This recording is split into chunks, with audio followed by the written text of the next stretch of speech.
Hello, so I'm Brett Furman. I'm the broker of Remax Classic. I'm your host today, and welcome and thanks for joining. And now I'd like to have Lori say hello and tell us who you are and what you do.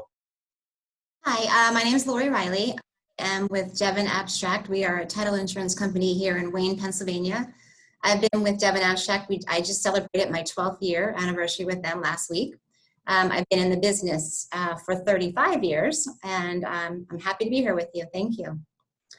I think I'm going to send it to, I believe Dave is up next. I'm Dave Rantanen. I am part of Brett's team, Brett's partner. I've been with Brett for quite a while, been in the real estate world for 20 plus years. Looking forward to helping everybody out today. That leaves Ryan.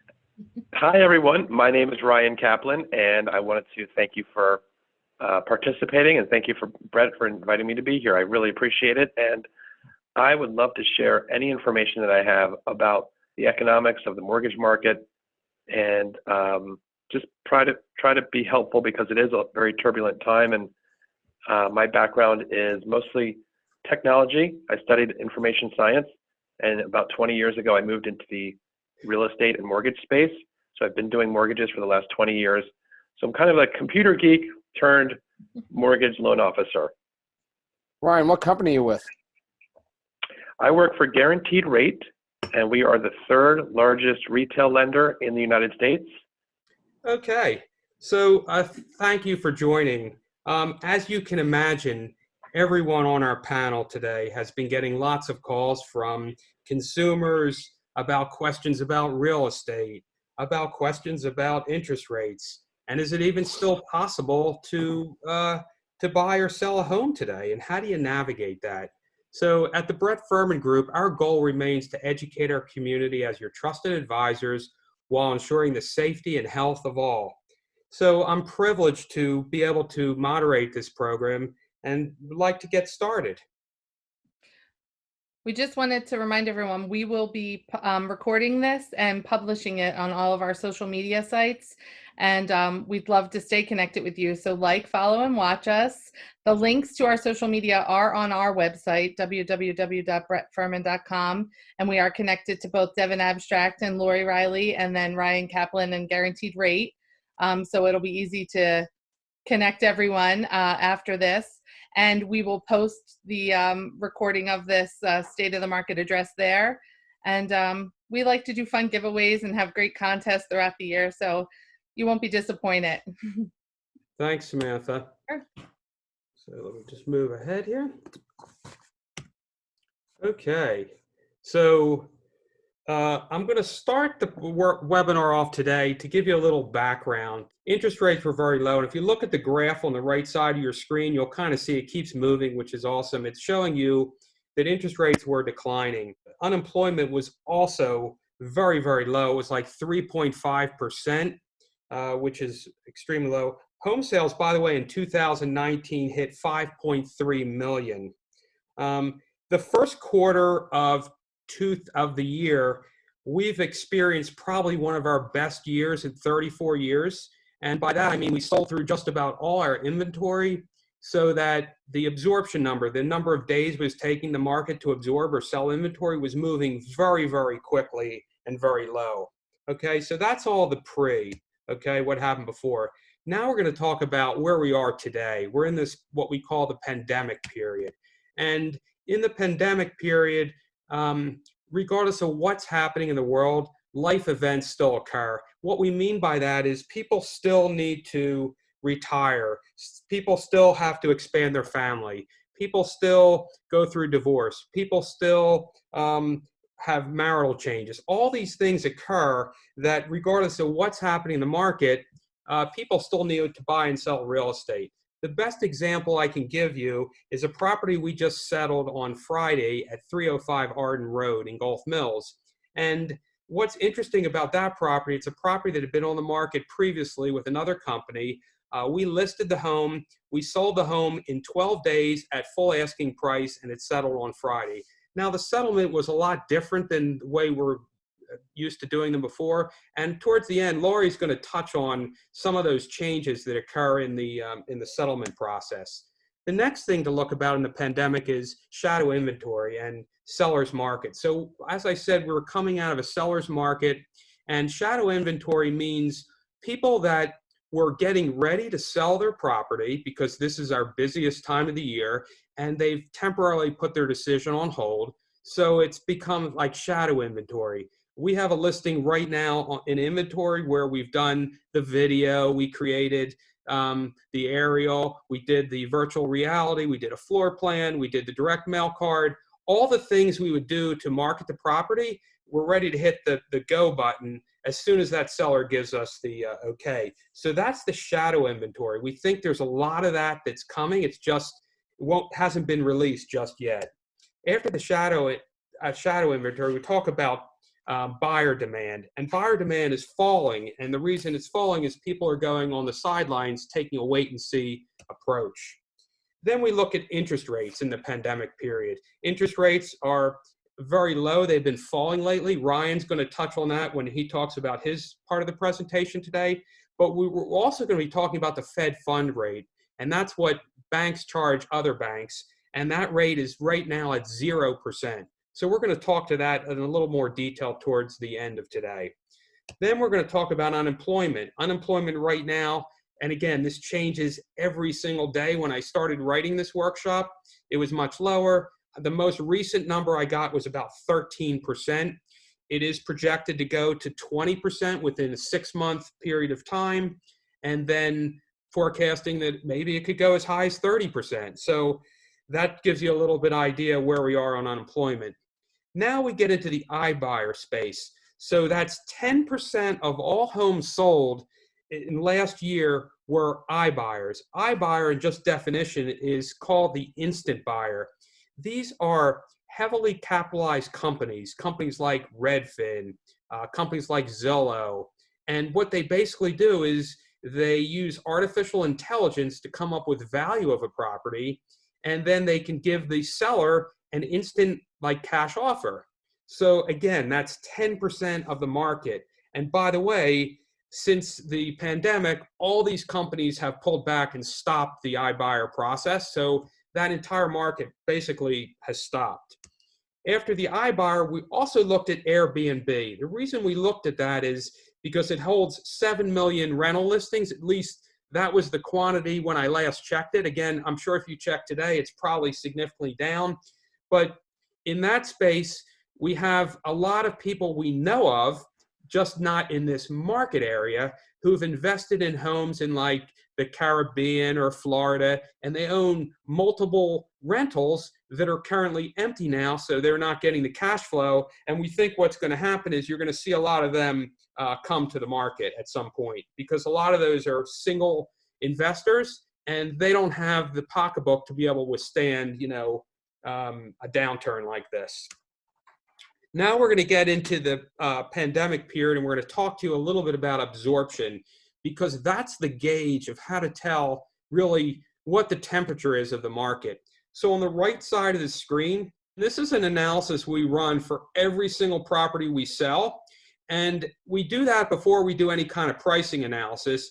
And what this shows is, if you look at the summary at the bottom, the result, it says the current market would take 54 days to absorb the 7 homes. So in this, we just came up with an arbitrary township called Your Town. And bedrooms, we picked 4 bedrooms, and we set a price range of $500,000 to $600,000 at the top. And basically, the way that all works, and I'm going to turn on my my laser pointer so you can see, there are 7 active listings, and 47 of them sold in the prior 12 months. So this is a rolling average looking backwards. So that's going to change tomorrow, the next day. My point is, it takes 54 days. That's a really, really low number. And now back to the left side, you see there's 3 kind of categories we look at. We look at seller's market, we look at a neutral market, and we look at a buyer market. We define our seller market as if it takes less than 6 months for the market to absorb the inventory, we're in a seller's market. And by the way, that's exactly where we are right now. except the buyer demand's not there. So this is a very unusual, uncharted territory type of marketplace. The next is the neutral market. Neutral market would be somewhere between like 6 and 8 months. And then finally, our buyer's market, when there's lots more inventory, it's when it hits like 8 months, okay? So that's when the market reverts to a buyer's market. We're not there yet. Then we look at, in the current environment, we're looking at the buy versus rent analysis because capital is cheap, okay? Interest rates are low. So you might see a rush of people that are paying leases that still have their job, right? Because we still have, you know, if the unemployment is 13% now and goes up, that still has, there's a huge market of people out there that are in rentals. I have a millennial daughter that's in that category, and if she's listening right now, I hope like hell she's going to buy a home, because these are going to be remarkable times. Interest rates are going to come down, maybe even a lot lower. I mean, we don't know, but it's a strong possibility. And then we look at, if there's an exit of rentals, people get out of rentals, what happens to all these rental communities that have been built in Philadelphia, Newtown Square, King of Prussia, Conshohocken, Westchester, Exton? I think that you're going to see price decline if that happens, if you get that big exit of people coming out of rentals. This graphic, I think, shows it better than any, is that people might be entering rentals because they're forced to sell their home, right? Because they lost their job, they need to get the equity out of their home, assuming they don't refinance, which we're going to ask Ryan that question a little later. That is an option where someone could pull cash out and get the cash out of their home, but we're assuming maybe they're not in that position to do it, so they might be exiting to go to rentals. So that one is kind of we call it the flip of the coin. This part of the presentation, we're going to focus on some of the wild cards. By wild cards are things that we really don't know yet exactly how the cards are going to be dealt, right? Because it's too soon to tell. Look, we're following other countries and seeing what they're doing, but everyone's doing things differently. So when's the curve going to flatten? That's kind of the first question, right? You turn on the news or watch anything, it's all about the curve. So we don't know that. No one really knows. How long does it take to develop a vaccine? This is one of the most interesting things. I did research yesterday, and again, this is yesterday, not today, so I'm sure it's changed. According to the Wall Street Journal, there were 140 experimental drug treatments and vaccines in development right now, with 11 in clinical trials. Like, that's mind-boggling that there are clinical trials going on right now. Who would think that? And then University of Pittsburgh has something that's like, it's like a patch that they develop with sugar and stuff that's super cutting edge that looks very promising. So again, no one knows how long, you know, but that's one of our wild cards. The next wild card is the big city. Take, for example, like New York City. What happens? Is the pendulum going to swing where people say, I want to leave New York City and go to the suburbs? Well, the last couple weeks, Dave Rantanen, myself, Samantha, you've been getting a lot of the calls. We've fielded a lot of calls from people in New York City, and the call was very unusual. The call was, ready to deliver my baby, and I'm looking for a place to live in the suburbs of Philadelphia, and do you have anything? I'll take it for a year, a month, you know, whatever you can do for me. Now, the flip side is, I read also that the OBGYN practices weren't taking new patients. So that's another challenge to that. But it goes back to the pendulum that you might see that swing where people say, I don't want to live in the big city. You know, there's too many people. It's too easy to transmit things. Let's look at the suburbs. The next wild card is jobs. How many jobs can be done at home? You know, what's going to happen with jobs? You know, that we really don't know about. And then the recession. Does this go beyond a recession? No one really knows, but it's another wild card to think about. And then finally, this last one in the wild card section is unemployment, which, as I said to you, as of yesterday, I saw an article, it was at 13%, which who knows? this is a wonderful graphic. I really like this one. So this is post-pandemic, like what's going on, where do we stand, what could happen, that type of thing. And the first thing is blue chip housing stock. What I mean by that is that the area that we service, and we all cover, Ryan, Laurie, Dave, Samantha, myself, is call it the Philadelphia and the suburban area, the counties of Chester, Montgomery, Delaware, Bucks, Philadelphia. Ryan, I know your footprint is much, much wider. I think, if I'm not correct, I think your company is nationwide, or close to multiple states, of just about every state. Okay, he's nodding his head, so I'm assuming that's every state. So what we're fortunate to have here in this marketplace that we're talking about is we don't have the iBuyers here. There are very few iBuyers if they are here. The Airbnbs, not really here, so we're not going to see a lot of that movement. Yes, there could be some maybe in the city or some areas, but not the quantity of like Florida or some other states. The housing stock is basically not homogeneous, so it's very different. So it's not consistently the same across the board like North Carolina, and can fare much, much better. And the school system, the underlying of the strength of an area is the school system. We have schools in these market areas where they're ranked in the top, 5 or 10 in the country. So that's really driving our market. So, it's blue chip, no matter how you look at it. And then you could look at what happened in the last recession, 2000, and the meltdown that started, we were at a peak at maybe 2005, and then by 2007, 8, the market turned down. If you remember areas like Naples, Florida, which is an area I've tracked forever because I've always wanted to have a house in Florida, and the appreciation rates of Naples were going through the roof. And I said something to Lisa, boy, weren't we crazy? We should have bought something. Like, it was going up like 40%, 50%, like crazy numbers after the, right in 2005. And then like in 2007, 8, guess what happened in Naples? It was like a steep like drop down. It just like crashed. Now, the suburban Philadelphia market and the Philadelphia market, blue chip housing stock, guess what? Blue chips move down very, very, very slow. They go up slow, they come down slow. So you're in this blue chip housing stock. It's a huge, huge factor that provides a lot of positive signs for our marketplace. The next area in post-pandemic, and we've seen this from everyone I've been in, I've been doing this for 34 years, and I've seen lots of cycles up and down and everything. Real estate population goes down without question.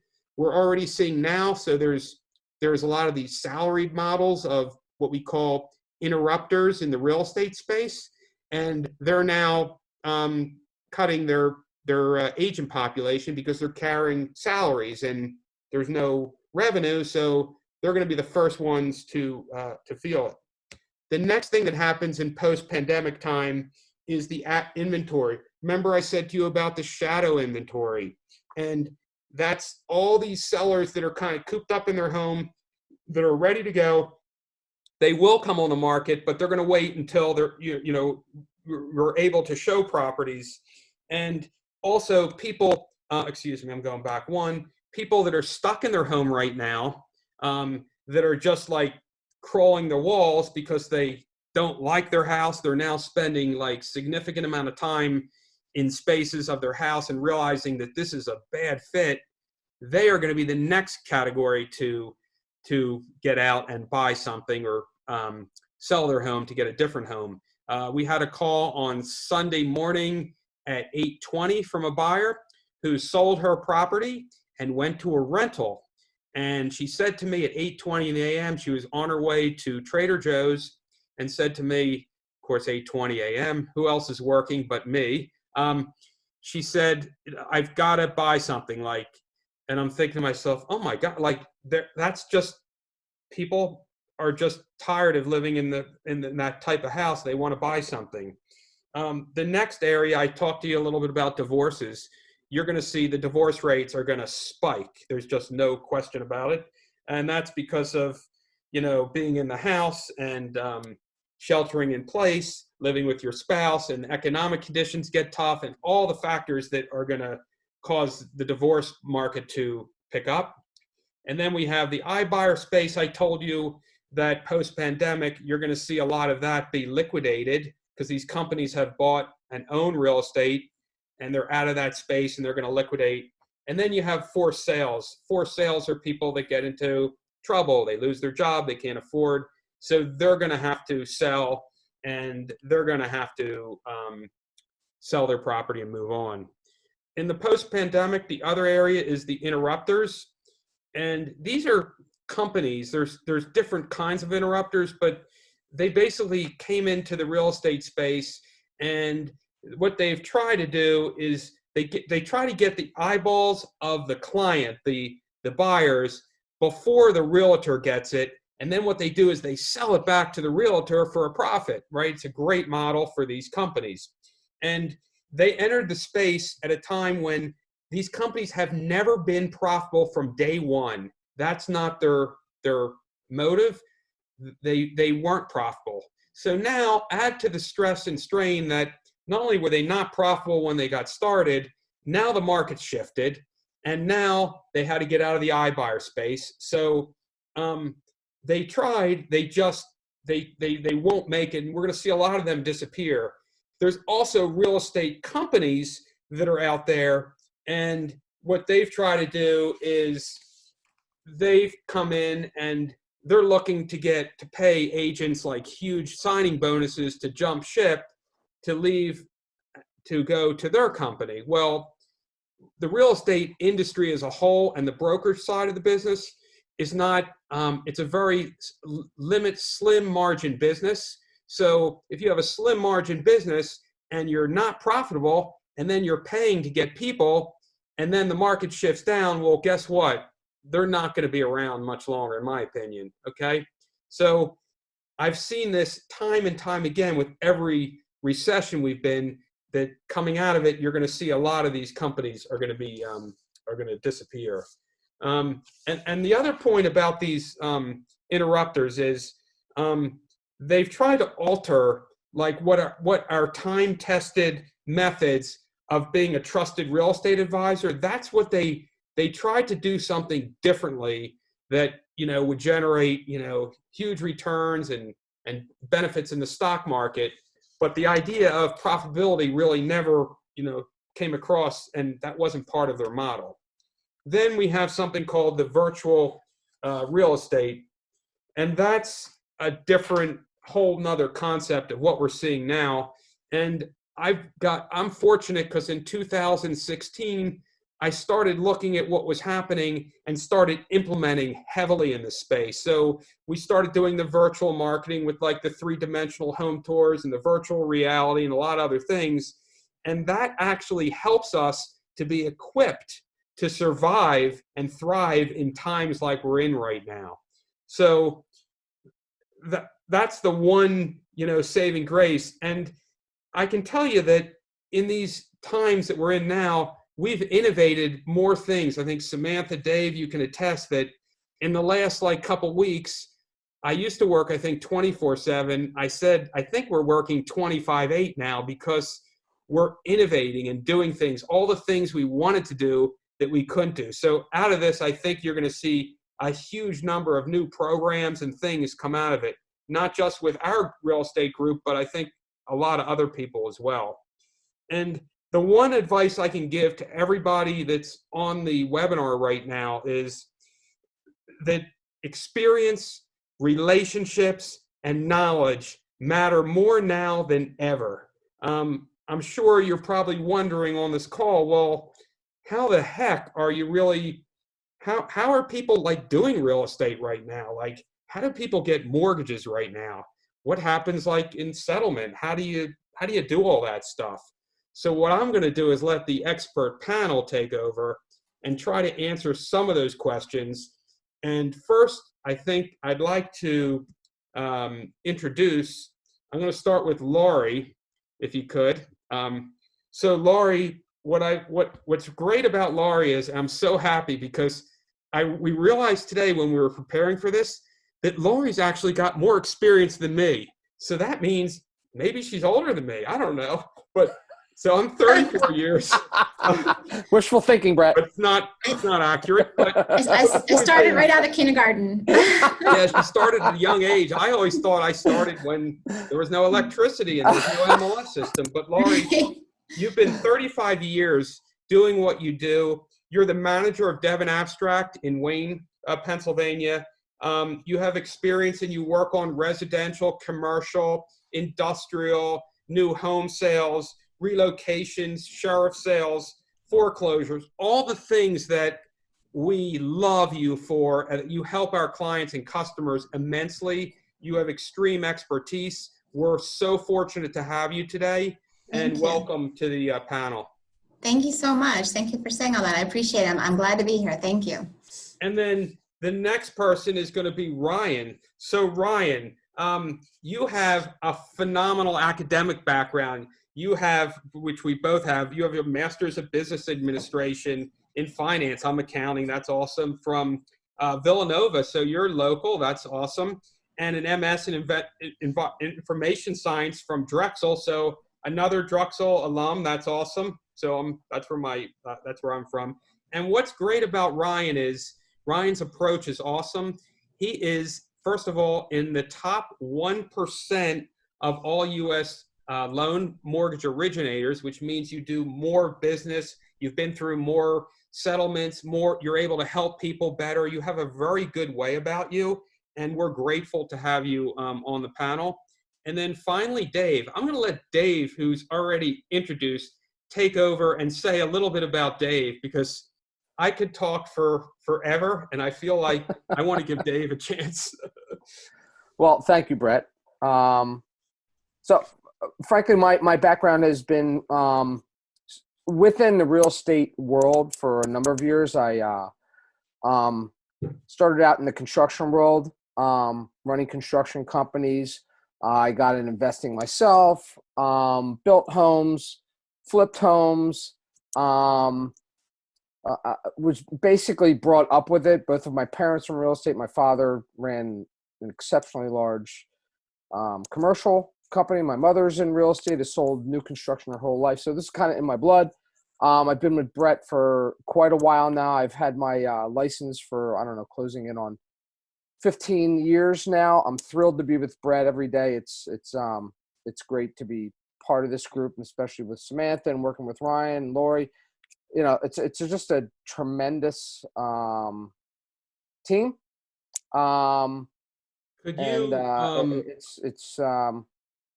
It's fun every day.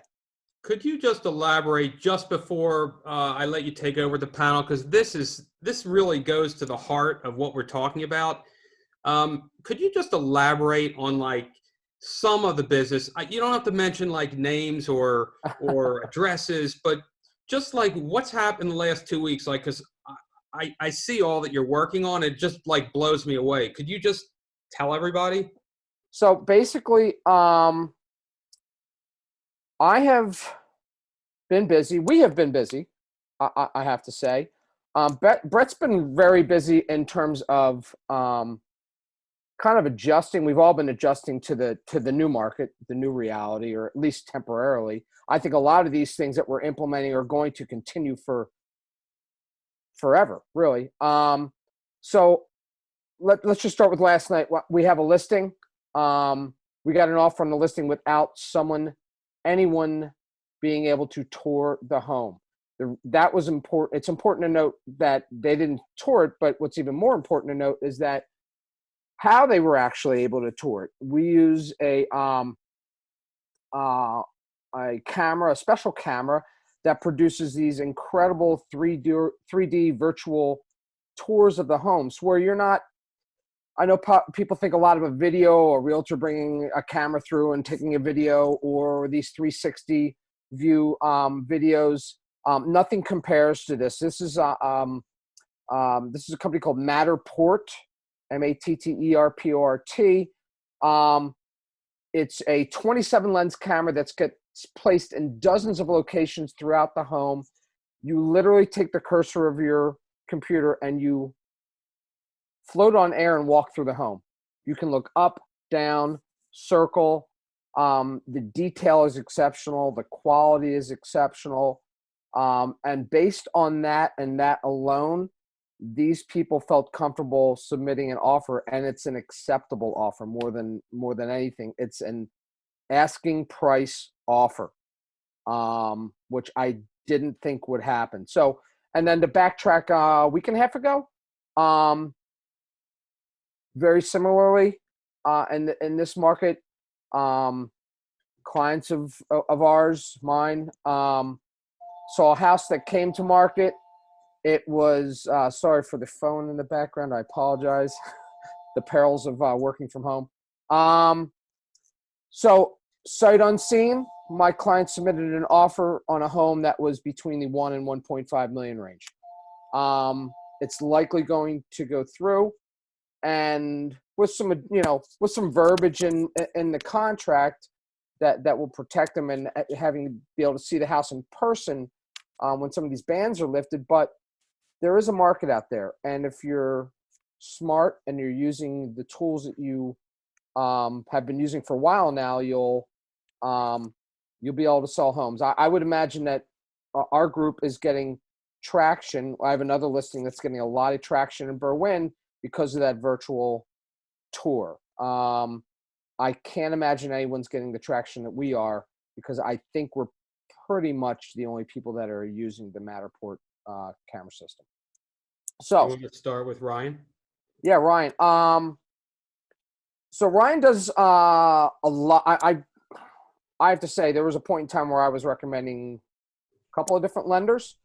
Ryan quickly rose to the top, and just easy to work with. When they say getting you to the settlement table, I don't know that there's a more important thing that you can compliment someone on in that world, is getting you to the settlement table.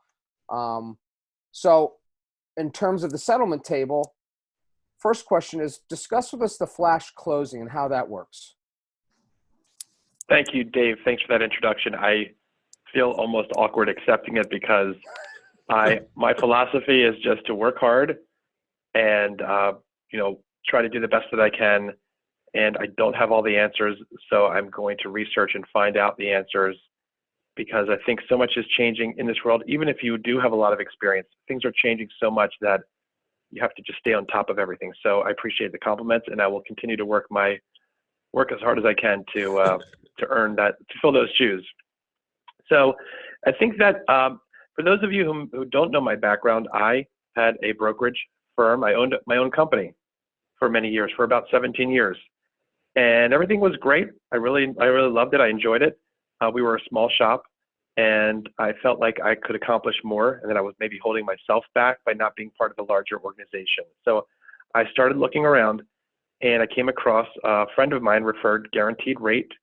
The website is rate.com, and Guaranteed Rate kind of embodied what I would envision the future of the mortgage market to look like, where there's a lot more technology.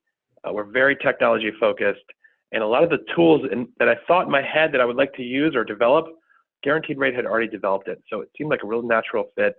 One of the programs that was not available when I started, was the Flash Close program. That came out about almost 12 months ago. Guaranteed Rate initiated this new program called Flash Close, and about 75% of the documents that you sign at settlement it's not that they're not important, but they're not as critical as the mortgage or the title. The important documents that are recorded in the courthouse that Lori will talk about, those are really the mission critical documents.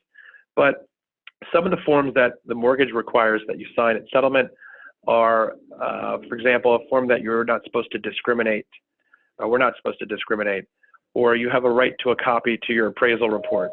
So those type of similar, more basic type of forms are available through our Flash Close portal. So on the day of settlement or at midnight, the same date as settlement, the night before, you can go online, electronically sign 75% of your documents so that when you show up at the settlement table, you have to sign maybe 10 forms and you're in and out in 15 minutes. And that's something that we have been doing for about a year. So that's been a fantastic program. And now with the coronavirus pandemic, it's really unfortunate that this has happened, but it also brought us into the spotlight because now we're being highlighted as one of the companies ahead of the curve in terms of being able to incorporate as much technology. So I do have some clients that are moving from Texas to Pennsylvania, and they are in the medical field, and they're not able to be here due to medical reasons. So we're doing everything electronically, including powers of attorney for the forms. They'll do the flash close for most of the documents, and they're doing a power of attorney for the remainder of the documents. So they're not even going to be here at all to go to their settlement. So we do have programs state by state. So Brett, to answer your question earlier, we are licensed in all 50 states.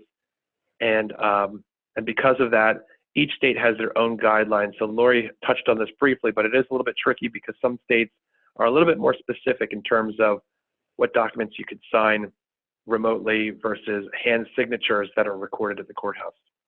Another thing to touch upon, because every home needs to, if you're getting a mortgage, you need to have it appraised. How's the appraisal getting handled? I hear there are drive-bys. Tell us what's going on there. So a lot of appraisers are not psyched about going into people's homes, and rightly so, because they don't want to contract the virus.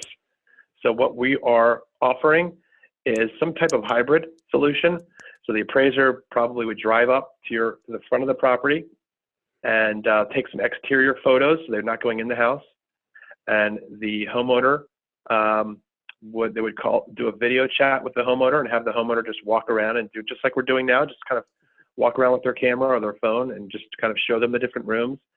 They also would ask the homeowner to take pictures with as high resolution as possible at specific angles, and then work back and forth. It may take a little longer because the homeowners may not be an expert at taking pictures, but once they get the right angle, then we can include that in the report. I have a refinance that I'm doing right now, and the homeowner is doing some work in the back of their house. So they had the appraiser had the homeowner just take pictures of the work that they're doing before and after to show the work had been completed. So it just seems logical. This is almost the pandemic. That's the silver lining of this pandemic, if there is one, that was forcing us to use the technology more and accept the technology because the technology is great. So we are figuring out ways that the appraiser does not have to actually make contact or step foot inside the people's houses. If the home is vacant, then they can go in. It's not a problem. But we're trying to avoid any type of contact during this period. I imagine if there's a lot of equity in the home or they're putting a lot of money down, then the drive-by is a little bit more usable, let's say. Well, you bring up a great point, Dave, because we do have something called a PIW, a property inspection waiver. And if the borrower is well qualified and has overall is considered a low risk, either through income and credit score and assets, and the home itself, the collateral that we're leaning against is great collateral. There's a lot of equity in the home. Then I would say about 20% of the files I have in my pipeline right now are eligible for a property inspection waiver, which means we don't need an appraisal at all. So that is a fantastic, yes, it's awesome. And it takes the stress off of everybody when you don't even need the appraisal. Yep, takes away some of the process. So, the feds have enacted a second emergency cut down to 0, and 30-year rates are closing in on 3 now. 15 years or might be less than that now, I'm pretty sure. Where do you think the long rates will, go? Will they fall further? This is a great question. And I think Brett mentioned this earlier. It's a coin toss. It's hard to predict. If we could predict the future, I would be on a beach in Cozumel. I don't know. You and me somewhere. both selling I wouldn't coconuts. be working. You and me both will be selling coconuts there. I'll join you. So it's very hard to predict the future. It is, especially now. And especially now. I mean, who would have predicted that we're even here right now? It's just crazy. Who would have thought I've been staring at my wife and kids for a month? Well, if you want, my mother-in-law is here to come to your house. Listen, Lori and I were away at the same time. It was the third week of February. Coincidentally, we were on the same plane back from Florida. I mean, it wasn't even a blip on my screen when we were down there. So, Right. to imagine 7 weeks later, it's just, it's mind-boggling. It is mind-boggling, and I think that in terms of the markets themselves, the markets are unsure. Just like we're unsure, so are the markets. The financial markets are unsure, and I think that's impacting where rates are. So to answer your question briefly, I don't know if there is an imaginary floor, but I believe there is some type of floor that banks across the board are saying, we need to make at least $500, $250, or right? some number. They need to make something just to keep their lights on. Sure. And just to keep things operating. So I believe there is some type of floor, and I don't know what it is, but I think we're close to it. So I don't know how low things can actually go. It's just an interesting question, and there's a lot of debate about that. I can tell you, and this is what I tell my clients, instead of trying to predict the absolute bottom of the market and trying to figure out where the bottom is and get the lowest possible rate, which is great. It's great to get the lowest rate, but you're only typically just getting one mortgage. So that's the hard part. The bond traders are buying multiple groups of mortgages over the course of weeks and months. So they can buy 500 mortgages today, 1,000 next Friday, and 10,000 the next Friday, and hopefully they'll hit the bottom in one of those baskets that they're purchasing, these bond baskets. But for a consumer, it's harder because you're only just getting one mortgage. So because of that, it's hard to predict, to actually time it so that you buy that one mortgage on the one time that's the lowest rate. If you look at historically speaking, though, we are at a very low point. So I tell my clients, set up your target, figure out where you want to be, and then if it hits that target rate, then just execute it. Just get it done at that rate, and then you'll feel comfortable with it. It's part of your strategy because there's so much focus on the interest rate, and I think that is important. But I think there's two sides of the equation. If you really want to look deeper into this, people are, if you ask that same person what their interest rate is and then ask them what their net worth is, they may have no idea what their net worth is.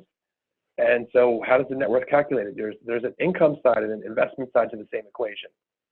So it's kind of an interesting topic, and I'd love to talk to people more about it. So just one thing quick to note in terms of historically low interest rates, and we are historically low. In 1994, my first house, I was just under 9%. Back in 79, when my parents bought their house in the Wayne area, they were closing in on 16.5%, 17%. So 3% is just a pittance compared to what was going on. So obviously, I'm sure, I mean, you've already touched on it, but refinancing has got to be a hot ticket right now. It is for me personally. My wife and I are considering it, and I already had, some slight conversations with Ryan, and I'll certainly end up using him. So I'm guessing it's probably the right time, but what makes it the right time for somebody? Are there some key things that someone should look at or consider if they were going to refinance?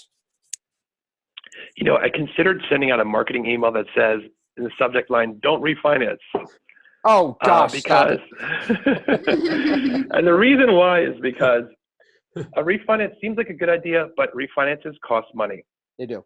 So You want to look at the costs and figure out your overall financial picture. If you're thinking of selling or moving in the next couple of years, it's probably not a good idea to refinance. So refinance, the way I describe it, is you take a step backwards before you can take two steps forward. So you want to figure out how many months it's going to take you to take those two steps forward. I refer to that as the break-even period. How long is it going to take you to get back to where you were?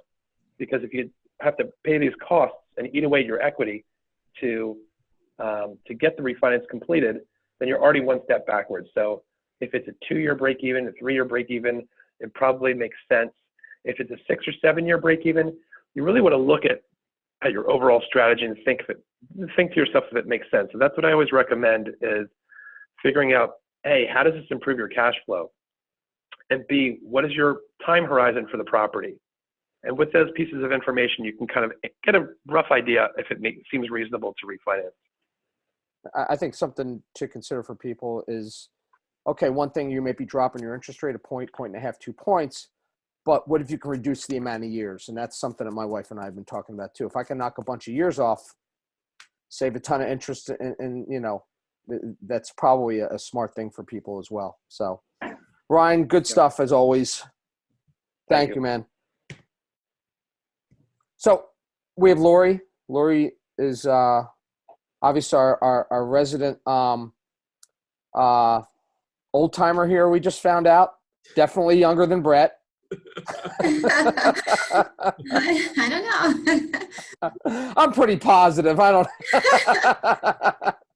So obviously, there's been a lot of changes in the title world since the pandemic. I'm sure there were some things occurring beforehand, but specifically during this last 4 weeks, what are the biggest changes you've seen?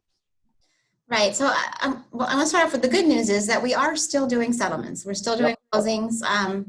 Like I said before, we're a title insurance company. We sell an insurance product. So insurance is an essential business in Pennsylvania. So that's important to note. We are still open and able to do business. Our physical location is open. We're still doing closings here in our office. So that's the good news for us. We're very fortunate to fall under that umbrella of essential businesses to keep the market moving a little bit. But yes, the way we've done closing specifically has changed drastically. We've put a lot of safety measures in place. The most important thing for people is we are sanitizing our room after every settlement. I have my closers wearing gloves and masks for every settlement. We offer the buyers gloves when they come in. Most people are coming in wearing gloves and masks already. If they don't, we ask that they put gloves on. One of the things we are trying to do is maintain that 6-foot distance. So we have the closer at one end of a 6-foot table, the buyers at the other end of the 6-foot table. We have an identical package in front of us that the buyers have, and we're just going one page at a time, explaining it and flipping it, telling them where to sign. So we're trying to maintain that distance as much as possible. We've put some rules into place. Closings used to be kind of a celebration, especially if everyone got along, right? We used to have 10 people in the room. We had 2 buyers, 2 sellers, 2 real estate agents, a loan officer, and a closer. We've cut that all out. We are minimizing the people in the room. We only want the people that are signing documents in the room with our closer. We're trying to protect my staff as well as the client so that we can keep moving. So that's very important. We're encouraging sellers, if you're a seller and you have a seller, we're encouraging them to sign their documents ahead of time to not come to closing. In the event that they can't, that's okay. If they don't have a notary, they're not readily available to them or their schedule doesn't permit, and they do come at the same time, we put the sellers in a different room. It's kind of sad, but that's where we are now. It's not as much of a but we're trying to be safe. So we put the sellers in a completely different area of the office in a different room. And we're kind of running back and forth doing the closings. So closings are taking a little bit longer because of all of this, but we're just trying to be as safe as possible. One of the other things that we're doing is if we have a client that's very uncomfortable coming into the office, we totally understand that as well. We're trying to accommodate everyone. Last Friday, I had a closing with a young couple. The wife was 9 months pregnant. Understandably, she was very worried about coming into the office. Totally understand that. So I had them come to the office. I met them in the parking lot. They stayed in their car. They never got out. They didn't even put the window down. They had already had their papers ahead of time. And I had them on the cell phone. I just explained papers through the car window, and they were signing in the car. Wow. Then they put the documents outside the car on the floor, on the ground. I picked them up and we went ahead with settlement as normal. So that's extreme, but we are able to accommodate that as well. We want people to be comfortable. We want you to understand we are allowed to do business. There's nothing wrong with what we're doing. We're still open. We're still doing business. You're still allowed to come here. So those are some of the big changes that I can think of that's happened post-pandemic. Wow. And just once again, 7 weeks ago on the beach. Now, right. We're doing settlements through windows of cars and a cell phone, right? In the rain and in the wind, and yes. Oh my gosh. Yeah, but it's and okay. I forget about and you know you brought up an excellent point. Settlement should be a happy time for everybody, and now it just doesn't hold. That's just not happening, unfortunately. I'm sure we'll get back to that, but that is a little sad. That's not something I've really considered. So, so what's happening with e-notary?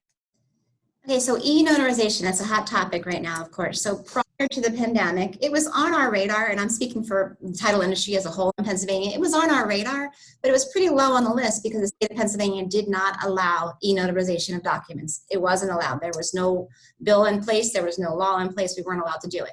So it was pretty low on our list. Of course, with the pandemic, that all changed, as everything has. So there was an emergency bill introduced, which passed last week, that now allows for e-notarization. So that's the good news. The bad news is we're not quite there yet. There's some steps that have to happen before we're able to utilize the e-notarization. The first step was any notary that wants to be able to do that has to be approved by the state of Pennsylvania. Everyone on my staff who was a notary immediately put in their application last week. Most of us have already been approved. I'm approved. Most of us here have. We expect the rest in the next couple of days. So the state is moving very quickly to approve people, which is great. The other thing that we have to get through is there's software that's needed to be able to do it. There's only a handful of companies that do the software because prior to this, there were only a couple states, maybe 2 or 3, that allowed e-notarization. So there's not a lot of vendors that have the software that's needed. Once this bill passed last week, as you can imagine, every title person and notary in Pennsylvania contacted those vendors to get on board with the software. So there's a waiting list for that. The good news for us is our company did get their approval just yesterday afternoon. So we are approved with a vendor, which is great. So now we just have to go through the steps of getting the software and getting the training. So we're close. Is close. Not quite there yet, but we are close. I imagine security is probably, that's the notary biggest is probably the highest thing on the ladder there. That's right. That's why the special software is needed. It's to make sure that there's no we're preventing fraud as much as possible in the documents. So So what's the status of virtual closings? So this ties in a lot with the e-notarization. The biggest thing with virtual closings is it may not be what people think. It's not me sitting at my computer and you sitting at your computer and I'm watching you at your kitchen table sign your documents and then I can notarize it. That's not it at all. We're now going to, if it's a true virtual closing, those documents are going to be electronically signed by the buyers and sellers. So that's why we need this proprietary software as well. There'll be no more wet signatures. So the client signs their documents. We do watch them on a video, just much like this. The software already has the video capabilities tied in.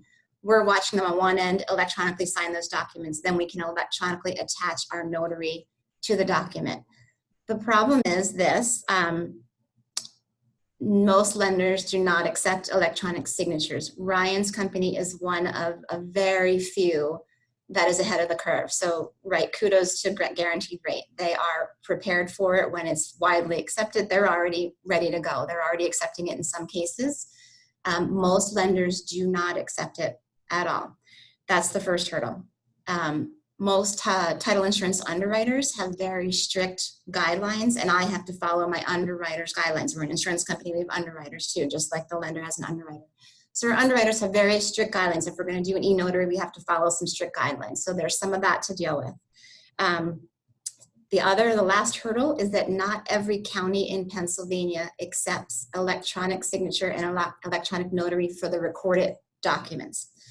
Luckily, in our area, Montgomery County, Chester County, Bucks County, I know for a fact they do, but they have requirements. We have to use one of 3 vendors, like I was telling you about. They've only approved 3 vendors.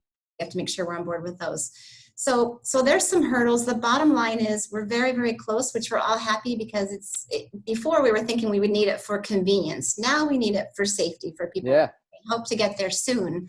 But the bottom line is right now, April 8th, at 3 o'clock, we're not quite there yet with virtual closings in Pennsylvania. We hope to get there very soon, but we're just not able to completely do it. Most people are still going to have to go in front of a notary.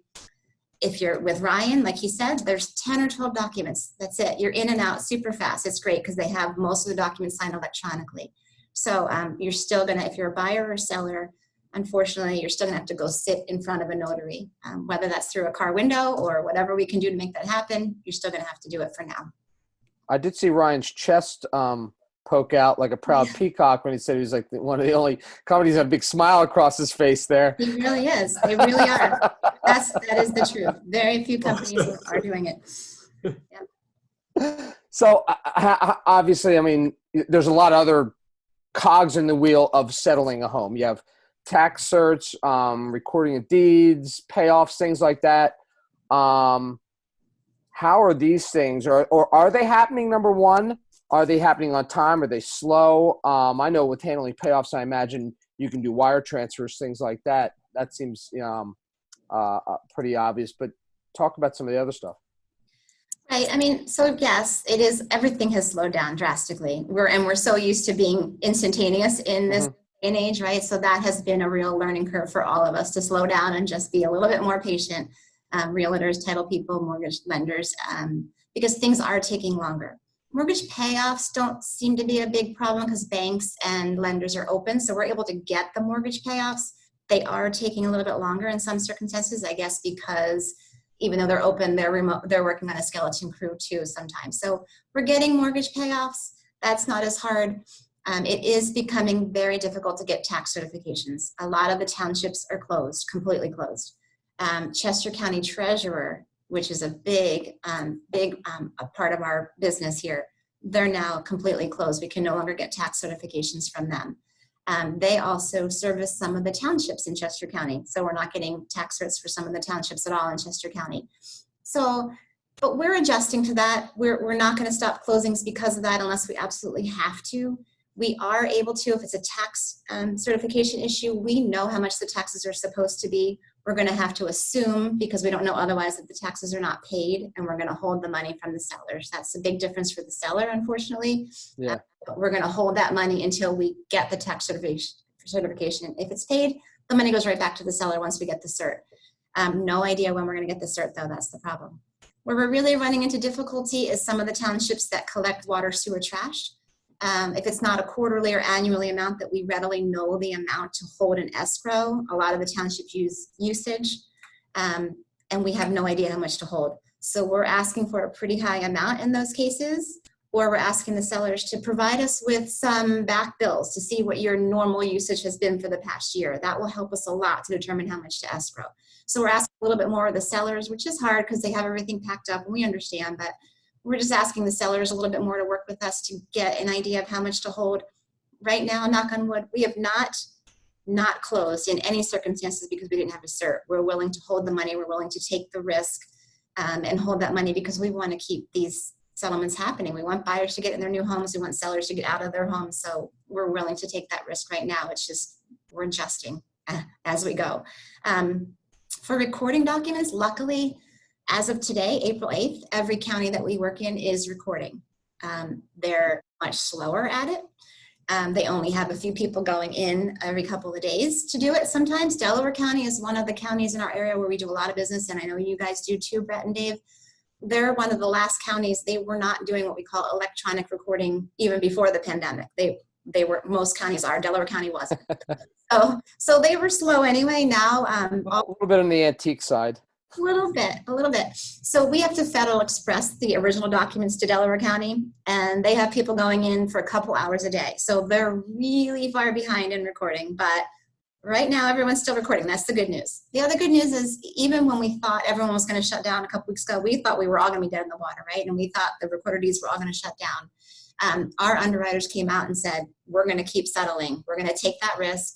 If the recorder deeds offices are closing, we're going to take that risk. We're going to still settle. We'll hold on to the documents. We'll record them as soon as we can, and we'll cover the lender and the buyer in that period, what we call the gap period between when we settle and when we can record. Yeah. So, that's very good. I mean, it's something that we're lucky. My underwriter came right away and said, keep settling. Let's keep moving. We want to keep the economy moving as much as we can. We want to keep these deals going. So very lucky. In that respect. So right now it's not business as usual, I will say, but we are still doing business every day. We're still getting new orders, not as much as we should for the spring market, but we're still here. We're still getting new orders and we're still closing. So that's the good news in all this. I think that spring market is actually going to push to summer. I think so. The summer market, something like that. Brett, copyright that, okay? I just made that up on the fly. Sure. Samantha, can you hashtag that in social media too, please?